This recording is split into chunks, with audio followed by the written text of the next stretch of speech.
안녕하세요. 김서학 변호사입니다. 저는 대한변호사협회 공식인증 제주 형사전문변호사이자 제주지방법원 재판부별 국선변호사, 제주지방법원 논스톱 국선변호사를 역임하면서 수많은 형사사건의 변론을 성공적으로 수행해왔으며 현재 다수의 형사사건을 수임하여 변론하고 있습니다. 최근 스토킹 처벌법이 강화되면서 단순 연락이나 접근 행위도 형사처벌로 이어지는 사례가 늘고 있습니다.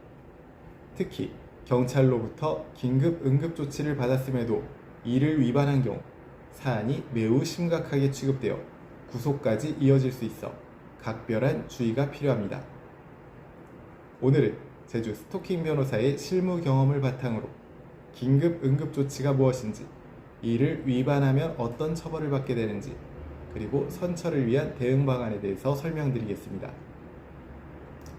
긴급 응급조치는 스토킹 범죄의 재발 위험이 있다고 판단될 경우 경찰이 법원의 결정 없이 즉시 취하는 임시적 보호조치입니다. 피해자의 안전을 최우선으로 하기 위한 제도로 다음과 같은 내용이 포함됩니다.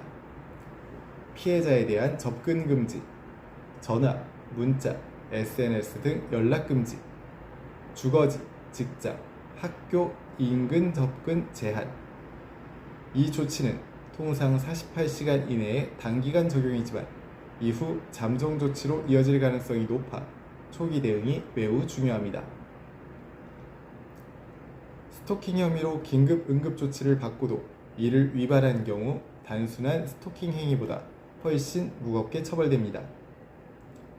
사안에 따라서는 구속수사 가능성도 존재하게 됩니다. 이후 잠정조치, 보호처분으로 확대될 가능성도 높아지게 됩니다. 특히 우연히 마주쳤다, 연락한 줄 몰랐다는 주장은 쉽게 받아들여지지 않는 경우가 많습니다. 따라서 위반 사실이 있다면 즉시 제주 스토킹 변호인의 조력을 받아 체계적으로 대응해야 합니다.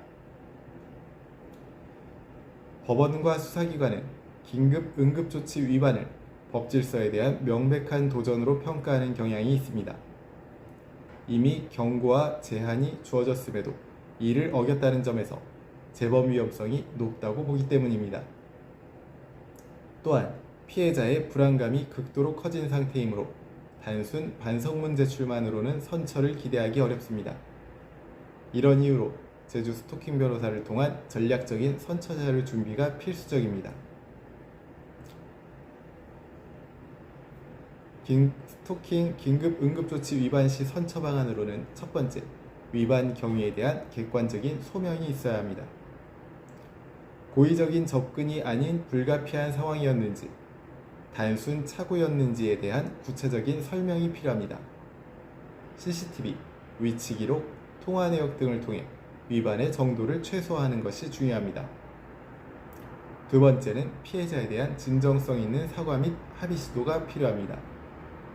피해자가 원한다면 변호인을 통한 간접적인 사과 및 합의를 시도할 수 있습니다. 직접 연락은 절대 금물이며 이는 또 다른 위반 행위가 될 수 있습니다. 합의가 이루어질 경우 수사 및 재판 단계에서 양형의 긍정적인 요소로 작용할 수 있습니다. 세 번째는 재범 방지를 위한 구체적인 노력을 해야 합니다. 상담 치료 이수, 분노 조절, 심리 상담 프로그램을 참여하고 접근 차단 앱 사용 등을 통해서 단순한 말이 아닌 실질적인 재범 방지 노력을 입증하는 자료가 중요합니다.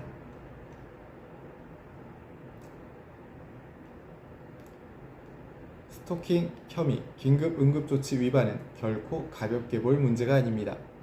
하지만 사안의 경위와 대응 방식에 따라 선처의 여지는 분명히 존재합니다. 중요한 것은 빠르고 신중한 대응입니다.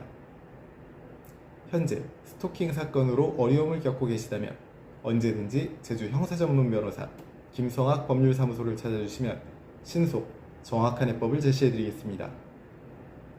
조금이나마 도움이 되셨으면 합니다. 감히 최고라고 자부할 수는 없지만 여러분의 권리를 지키고 항상 최선의 결과로 만족을 드리는 제주 형사전문 김성학 변호사입니다. 감사합니다.